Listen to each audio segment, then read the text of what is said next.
So if you had a provision which was meant to prosecute people who were waging war against the king or the queen, why did you need a section 124A?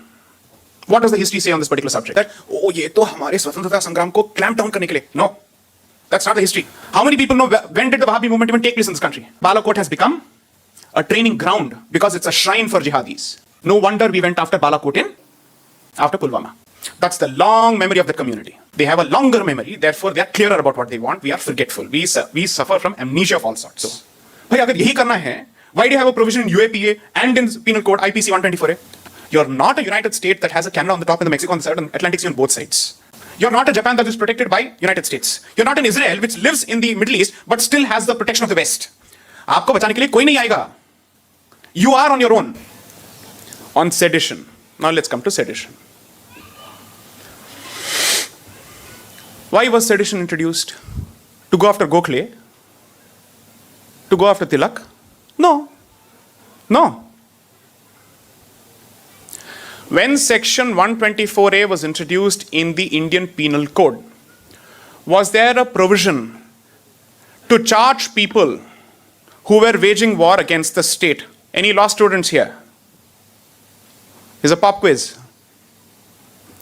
हाथ तो खड़े किए और नीचे गए. The moment I said it's a pop quiz. भैया क्या है? Okay. Section 121 of the Penal Code as it existed then was used for waging war against the state. So when you had a provision, so this was waging war against the queen or the king depending on who was wearing the crown. So if you had a provision which was meant to prosecute people who were waging war against the king or the queen, why did you need a section 124A? What does the history say on this particular subject? So here's what happened. Read my second book for this. The first two chapters of the first section significantly cover this along with the debates. Because the misconception is that, oh, ye to hamare swatantrata sangram ko clamp down karne ke liye. No, that's not the history. They were going after the Wahabi movement in this country. They were going after the Wahabi movement in this country. How many people know when did the Wahabi movement even take place in this country? Please read it.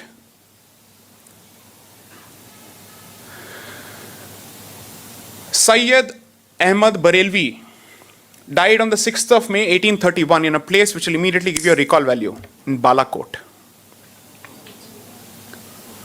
He was killed by Ranjit Singh's son, Sher Singh.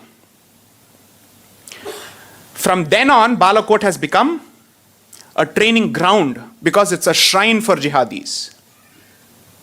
No wonder we went after Balakot after Pulwama.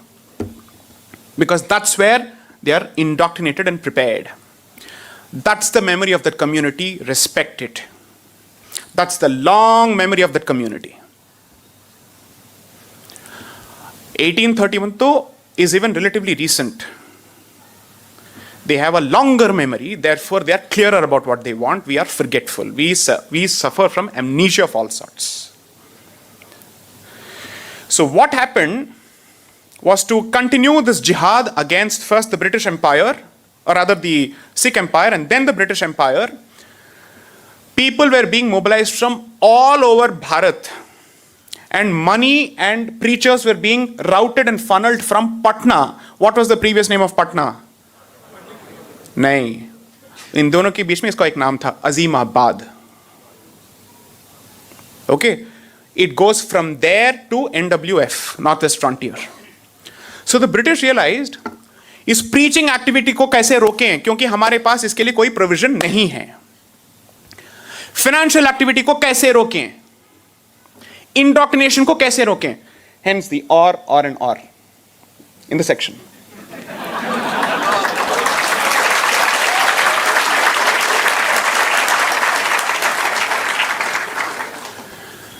And therefore the catch-all provision of otherwise, because if you do something that is intended in this particular direction, which is not specifically provided for in the provision, I must still have an omnibus catch-all provision to come after you.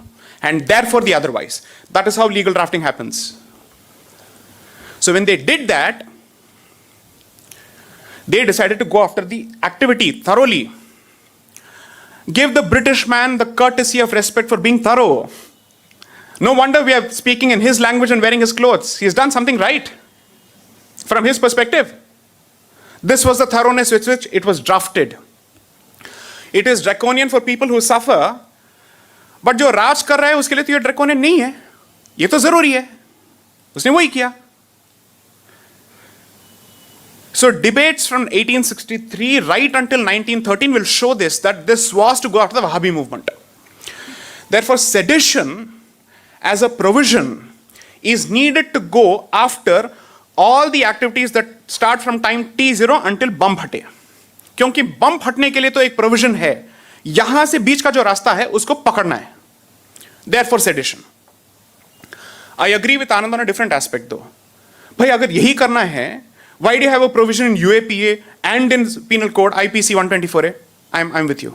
I am with you. You can't have two different provisions doing the same thing and going after the same thing. Makes no sense. I am with you. But sedition as a concept and the ability of the state to go after all of this must exist. That's the only way we will be safe. I agree that there is rife scope for abuse.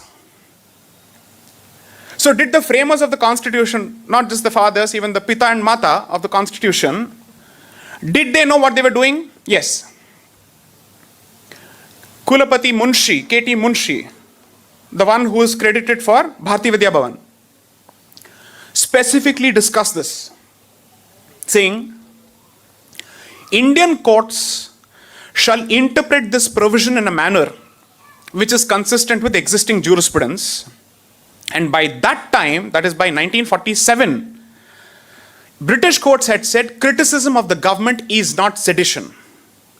By the way, British courts in Britain and their courts in India, both of them had said this. That's one of the reasons several of our leaders were let off the hook. So sedition, when it is interpreted today by any court, is always interpreted in the backdrop of this history. I agree that there are tremendous and horrendous exceptions, which is to say there is rampant scope for abuse. And there is a way of addressing it, to tighten the screws.